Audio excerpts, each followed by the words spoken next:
तो आपको पता लग ही चुका होगा कि बीएसएफ ने एसआई और उसके बाद में हेड कांस्टेबल दोनों की वैकेंसी निकाली, जिसमें पोस्ट आई है 1526 पोस्ट आई है। अब ऐसा नहीं है कि केवल बीएसएफ की पोस्ट है, इसमें सीआरपीएफ है, आईटीबीपी है, बहुत सारी जो अर्धसैनिक बल होते हैं सबकी वैकेंसी है। बाकी निकाली किसने, ऑर्गेनाइज कौन करा रहा है, एग्जाम कौन कराएगा, तो वो बीएसएफ कराएगा। तो उसके बारे में आज पूरा डिस्कस करते, देखते कब उसकी एग्जाम डेट होगी, क्या पहले होगा, क्या पूरा प्रोसेस अभी समझेंगे अपन। तो सबसे पहले यहाँ दे रखा है कि इसको कंडक्ट कौन कराएगा, तो बीएसएफ कंडक्ट कराएगा। पोस्ट किस किस के लिए, तो एक तो एएसआई के लिए असिस्टेंट सब इंस्पेक्टर जो स्टेनो में मांगी है, उसने दूसरा वाला पोस्ट है हेड कांस्टेबल या हवलदार भी आप उसको बोल सकते हो।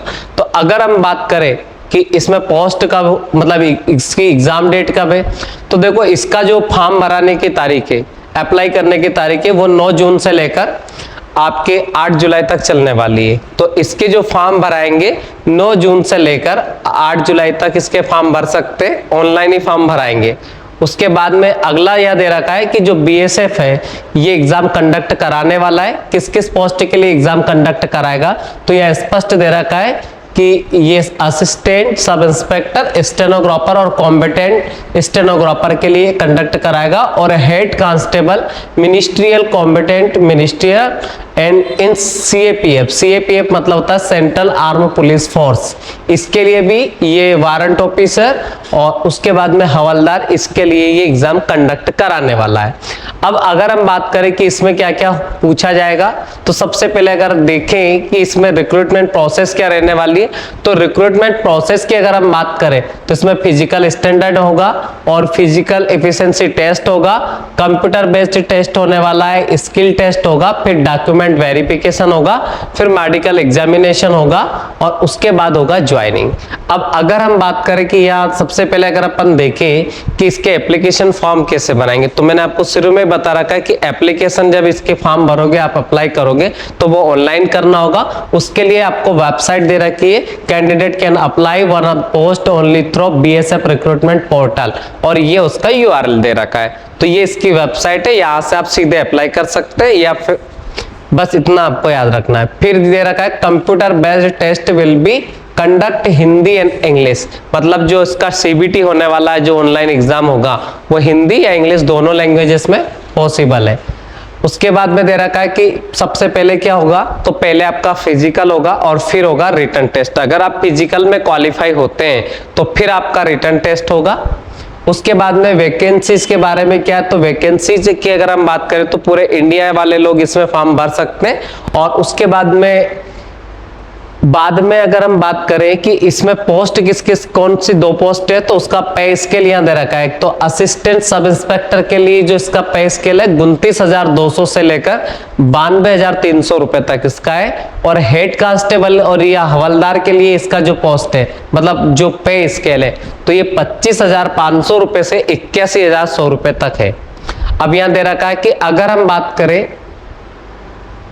वैकेंसीज की, तो ये टोटल वैकेंसीज के बारे में आपको दे रखा है। वैकेंसीज अगर हम बात करें तो ये ए में जो दे रखा है ये असिस्टेंट सब इंस्पेक्टर के लिए, और ये जो बी में दे रखा है तो ये हेड कांस्टेबल के लिए। यह दे रखा है बीएसएफ में मेल और फीमेल की जनरल में 2 पोस्ट है, ईडब्ल्यूएस में 2 पोस्ट है। अगर बात करें एससी में तो 2 पोस्ट है, एसटी में तो 11 पोस्ट है, तो टोटल कितनी पोस्ट है यहाँ पर 17 पोस्ट है। सीआरपीएफ में अगर हम बात करें तो मेल फीमेल दोनों फॉर्म भर सकते हैं, और यहाँ पर 8 पोस्ट है, और ईडब्ल्यूएस की 2 पोस्ट है, ओबीसी की 6 पोस्ट है, एससी की 3 पोस्ट है, और एसटी की यहाँ पर कितनी पोस्ट है 2 है। टोटल मिला के 21 पोस्ट है। फिर हम बात करें आईटीबीपी, मेल और फीमेल दोनों की अलग अलग दे रखी है। मेल की दे रखी है जनरल में 19 है, और ईडब्ल्यूएस में 5 है। पुरुष की मैं बात कर रहा हूँ, यहाँ ओबीसी में 14 है, एससी की 6 और एसटी की 4 है, और टोटल फीमेल को भी अगर जोड़ दे तो 56 हो जाती है। पर फीमेल की यहाँ पे जनरल में 3 दे रखी है, ईडब्ल्यूएस में 1 है, ओबीसी में 2 है, और एससी में 1 है, और उसके बाद में एसटी में 1 है। तो मेल फीमेल दोनों की मिला के आईटीबीपी में सब इंस्पेक्टर के लिए 56 पोस्ट है। वैसे सीआईएसएफ में देखें तो मेल की 37 और फीमेल की 6 है जनरल में। ईडब्ल्यूएस में 8 1 है, और ओबीसी में 47 2 है, और एससी में 29 1 है, और एसटी में सिर्फ पुरुषों के लिए, महिलाओं के लिए यहाँ कोई पोस्ट नहीं है, तो 146 पोस्ट यहाँ बन रही है। अब एसएसबी की बात करें, सशस्त्र सीमा बल की बात करें, तो मेल और फीमेल दोनों के लिए जनरल में 2 पोस्ट है, ईडब्ल्यूएस में कोई पोस्ट नहीं है, ओबीसी में 1 है, एससी में 0 है और एसटी में भी 0 और कुल मिला के 3 पोस्ट है। अब हम बात करें हेड कांस्टेबल के लिए, तो हेड कांस्टेबल के लिए जो पोस्ट दे रखी है यहाँ पर, बीएसएफ में मेल और फीमेल की जनरल में 80 है, ईडब्ल्यूएस में 20 है, ओबीसी में 99, 47 एससी में दे रखी है, एसटी में 56 है, टोटल 302 पोस्ट यहाँ पर है। अगर हम बात करें सीआरपीएफ की, तो मेल फीमेल दोनों की जनरल में 110 है, ईडब्ल्यूएस में 27 है, ओबीसी में 73 है और एससी में 41 दे रखी है, एसटी में 31 और 282 टोटल है। आईटीबीपी में मेल फीमेल 78-14 जनरल में, 9-2 ईडब्ल्यूएस में और या 19 और 3 ओबीसी में, 26 और 5 बात करें एससी में और 6 और 1 यहाँ पर एसटी में और टोटल 163 पोस्ट है। फिर इसी हिसाब से देखें तो ये सीआईएसएफ का पूरा डेटा दे रखा है और फिर दे रखा है एसएसबी का और फिर एआर का मतलब होता है असम राइफल्स, तो ये असम राइफल्स का है। सबसे ज्यादा पोस्ट की हम बात करें तो वो सीआईएसएफ में, ठीक है, तो सीआईएसएफ में सबसे ज्यादा पोस्ट आपको दिखाई दे रही होगी 496 हेड कांस्टेबल में, दूसरे नंबर पे बीएसएफ में, फिर सीआरपीएफ में, फिर आईटीबीपी में दे रखी और फिर असम राइफल्स में और एसएसबी में सबसे कम पोस्ट यहाँ पर है 5 पोस्ट। तो ये इसका पोस्ट का वर्णन है। अब नीचे ये भी दे रखा कि वैकेंसी जो है वो स्थिति के हिसाब से बढ़ाई या घटाई जा सकती है। उसके बाद में जो रिजर्वेशन वाली प्रोसेस है वो पूरी की पूरी जैसे सेंट्रल गवर्नमेंट में बाकी की एग्जाम्स में होती है वही रहने वाली है।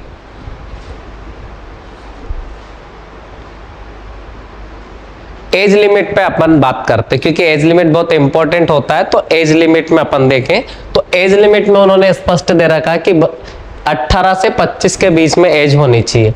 जब एज आपकी चेक की जाएगी मतलब किस तारीख को लेकर, तो 1 अगस्त 2024 को मेजर की जाएगी। तो आपको एज का दे रखा उसने 18 साल से लेकर 25 साल के बीच में आपकी एज होना चाहिए और चेक कब की जाएगी तो 1 अगस्त 2024 को ये चेक की जाएगी। उसके बाद में अगर अपन बात करें कि इनको एज रिलेक्शन कितना दे रखा, मतलब एज में छूट कैटेगरी वालों को कितना है, तो एससी और एसटी को 5 साल है, ओबीसी को 3 साल है। एक्स सर्विसमैन को 3 year after deduction of military service rendered from actual age age closing date, मतलब एक्स सर्विसमैन की जो वो जिन्होंने जितने दिन तक उन्होंने जो सेवा दी है उसके अलावा 3 साल की छूट और उनको रहेगी। उसके बाद में ये बाकी के लोगों के लिए, पर जनरली ज्यादातर एज लिमिट इन लोगों के काम की है और तो अपन ये देख लेते हैं। और बाकी इनमें से किसी कैटेगरी में आप आते हो तो आप यहाँ देख सकते हो। अब अपन देखते आगे।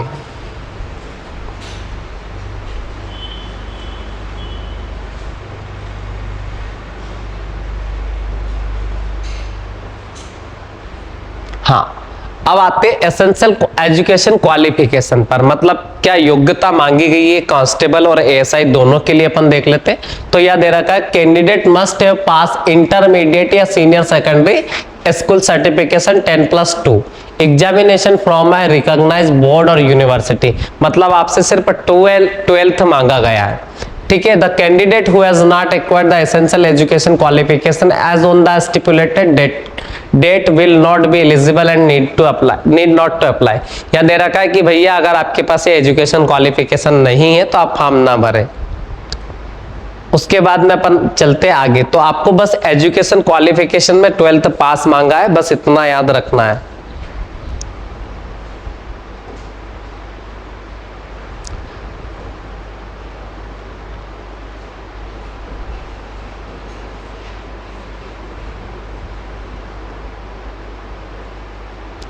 अब चलते अपन एप्लीकेशन फीस के बारे में कि मतलब कितना चार्ज आपका लगेगा जब आप ऑनलाइन अप्लाई करेंगे फॉर्म के लिए। तो यहाँ पर फीस पेबल है 100 रुपीज, ठीक है, ओनली 100 रुपए लिए जाएंगे। और women candidate and ST SC candidate और एक्स सर्विसमैन इनके लिए फीस बिल्कुल 0 है। मतलब अगर आप ST में आते, SC में आते या महिला है या फिर एक्स सर्विसमैन है तो आपका कोई चार्ज नहीं लगेगा। पर अगर आप जनरल में मेन है या OBC में मेन है तो आपके चार्ज लगेगा और वो 100 रुपये लगेगा मात्र। तो उसके बाद में अगला है सेंटर ऑफ एग्जामिनेशन, कहाँ कहाँ पर सेंटर आपको मिलेंगे। अभी ये सेंटर में जो बता रहा हूँ ये फिजिकल के लिए, क्योंकि इस एग्जाम में पहले फिजिकल होगा, फिजिकल में अगर आप क्वालिफाई होते हैं तो फिर आपका रिटन टेस्ट होने वाला है। पहले आपका होगा फिजिकल, उसके बाद होगा आपका रिटन। पहले फिजिकल वाले सेंटर की बात करते हैं, रिटन वालों के सेंटर अलग रहने वाले हैं। तो जैसे ये कश्मीर वाले जो बच्चे हैं वो कश्मीर का देख लीजिएगा, हम मध्य प्रदेश के हैं तो हम सीधे मध्य प्रदेश का देखेंगे, पर फिर भी जो हमारे मध्य प्रदेश के मध्य प्रदेश का ही देख लेते हैं हम, मध्य प्रदेश में कहां पर है। तो मध्य प्रदेश की बात करें तो ये बीएसएफ एकेडमी टेकनपुर ग्वालियर में है, और एक ये दे रखा है इंदौर में बीजासन रोड पर। तो एमपी में 2 है, और एक और दे रखा है एमपी में एसएसबी एकेडमी भोपाल में दे रखा है चंदूखेड़ी में। ठीक है, तो एक तो भोपाल में, ग्वालियर में, और एक आपके इंदौर में। तो मध्य प्रदेश में फिजिकल के लिए 3 जगह सेंटर आपको मिल सकते हैं, भोपाल, ग्वालियर और इंदौर। और जो अदर स्टेट के बच्चे हैं वो आप अपने अपने स्टेट के हिसाब से इस पीडीएफ में देख सकते हैं। अब हम चल रहे आगे। यहां से आपको रोल नंबर अलॉटमेंट हो जाएगी जैसे आप फॉर्म भरेंगे, और उसके बाद में आपका एग्जाम होगा। ये एमपी वालों की जो लिस्ट रहेगी वो 32 के बाद में 00 से लेकर यहां तक रहने वाली है, तो आप देख सकते हैं। अब यहां दे रखा है स्कीम ऑफ एग्जामिनेशन। तो स्कीम ऑफ एग्जामिनेशन की अगर हम बात करें तो the examination will consist of physical standard test और फिजिकल एफिशिएंसी टेस्ट। पहले मतलब फिजिकल होने वाला है, देन कंप्यूटर टेस्ट होगा, फिर स्किल टेस्ट होगा, फिर होगा डॉक्यूमेंट वेरिफिकेशन, देन होगा मेडिकल एग्जामिनेशन। और इन सब टेस्ट के बाद में आपको नोटिफिकेशन आएगा और मेरिट लगेगी, मेरिट में आपका नाम आता है तो आपकी जॉब लगेगी। तो पहला दे रखा है कि पहले स्टेज में आपको दे रखा है कि फिजिकल होगा, दूसरी स्टेज में कंप्यूटर टेस्ट होने वाला है, तीसरी में आपका क्या होने वाला है तो स्किल टेस्ट होगा, ये डॉक्यूमेंट वेरिफिकेशन होगा।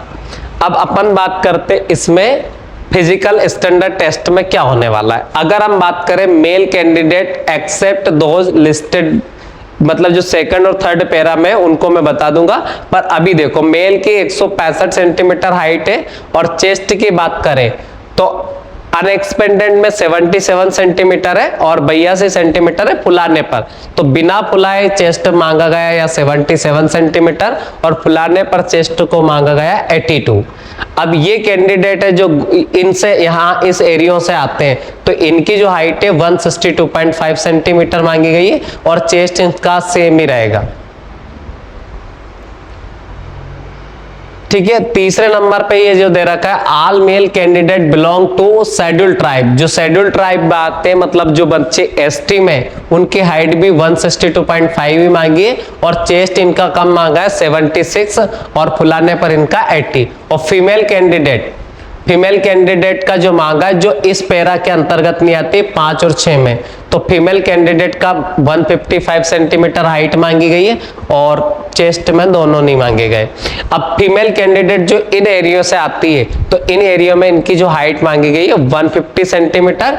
और फिर all female candidate belong to schedule tribe. जो फीमेल कैंडिडेट कहीं से भी हो, चाहे किसी भी एरिया से हो, बट अगर वो एसटी से आती है तो यहाँ 150 हाइट मांगी गई है उनकी।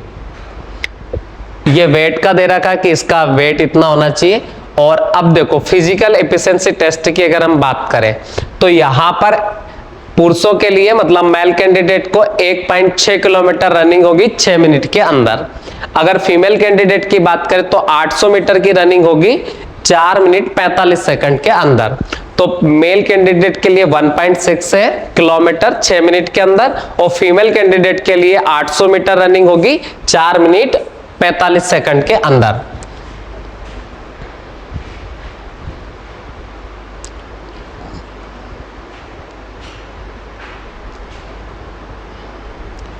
इसके बाद होगा आपका कंप्यूटर बेस्ड टेस्ट, फिर होगा आपका ऑनलाइन एग्जाम।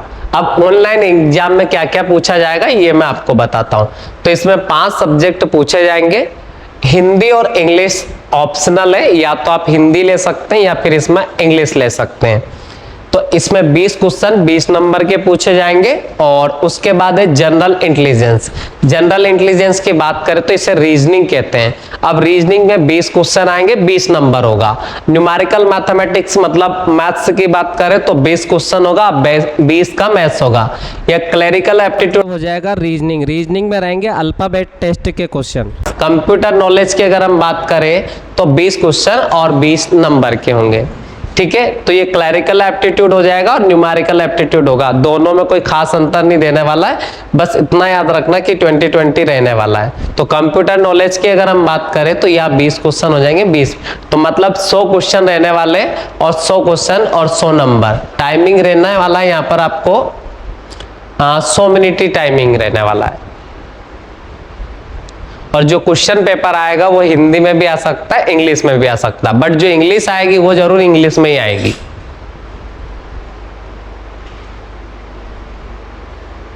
ये इसके लिए सिलेबस है आपका। अगर हम सिलेबस की बात करें तो ये इंग्लिश का सिलेबस दे रखा है आपको, तो आप देख सकते हैं पूरा का पूरा। This will include spot error, fill in the blanks, synonyms हो गया, होमोनिम्स हो गया, एंटोनिम्स हो गया, स्पेलिंग डिटेक्टिंग हो गया, मिसस्पेल्ट हो गया, और इडियम्स हो गया, फ्रेजेस हो गया, वन वर्ड्स हो गया, इंप्रूवमेंट ऑफ सेंटेंस हो गया, एक्टिव पैसिव हो गया, वॉइस ऑफ वर्ब्स हो गया, कन्वर्जन हो गया, कन्वर्जन इनटू डायरेक्ट इनडायरेक्ट हो गया, मतलब नरेशन आप बोल सकते हो, सप्लिंग ऑफ सेंटेंस हो गया, और सप्लिंग of sentence in a passage हो गया, क्लॉज पैसेज हो गया, कॉम्प्रिहेंशन पैसेज हो गया, एंड मिसलेनियस कुछ भी आ सकता है। उसके बाद हो गई ये हिंदी। हिंदी भाषा में ये आएगा। हिंदी भाषा में सामान्य जानकारी आएगी जनरली, हिंदी व्याकरण मौलिक ज्ञान पूछ सकता है, हिंदी वर्णमाला, तत्सम तद्भव पर्यायवाची, विलोम शब्द, अनेकार्थी, वाक्यांशों के स्थान पर एक शब्द मतलब अनेक शब्दों का एक शब्द, ये इंग्लिश का वन वर्ड से जैसे होता है ना वो वाला बोल रहा है। और उसके बाद समरूप भिन्नार्थ शब्द, अशुद्ध, वाक्य शुद्धि करना, लिंग, वचन, कारक, सर्वनाम, विशेषण, क्रिया, काल, वाच, अवयव, उपसर्ग, प्रत्यय, संधि, समास, विराम चिन्ह, मुहावरे, लोकोक्तियां, रस, छंद, अलंकार, मतलब पूरा जो एमपीएसआई की हिंदी आती है पूरी कॉपी कर दी उन्होंने। ये आपका रीजनिंग वाला चैप्टर दे रखा है और ये आपका मैथ्स दे रखा है। और ये क्लरिकल एप्टीट्यूड की अगर अपन बात करें तो क्लरिकल एप्टीट्यूड मैंने आपको बताया था, it will include alphabetic filling, attention to detail, data checking, comparison ability, spelling checking, error, spotting error, the miscellaneous issue related the aptitude clicker. मतलब कोई ज्यादा टफ नहीं होने वाला, ये भी नॉर्मल टॉपिक ही रहने वाला। अब दे रखा कंप्यूटर नॉलेज की बात करें तो ये कंप्यूटर नॉलेज में आपका बेसिक कंप्यूटर पूछा जाएगा, कंप्यूटर का इतिहास विकास पूछा जाएगा, और ये एमएस वर्ड पूछा जाएगा, एक्सेल पूछा जाएगा, शॉर्टकट कीज पूछा जाएगा, माइक्रोसॉफ्ट ऑफिस के बारे में पूछा जाएगा, और यह दे रखा है जैसे विंडोज दे रखा है तो विंडोज एक ऑपरेटिंग सिस्टम है तो उसके बारे में भी पूछा जा सकता है। ठीक है, तो बस इतना आपको याद रखना है। जितने भी मेजर पॉइंट थे इस वैकेंसी से रिलेटेड वो मैंने आपको बता दिए। धन्यवाद।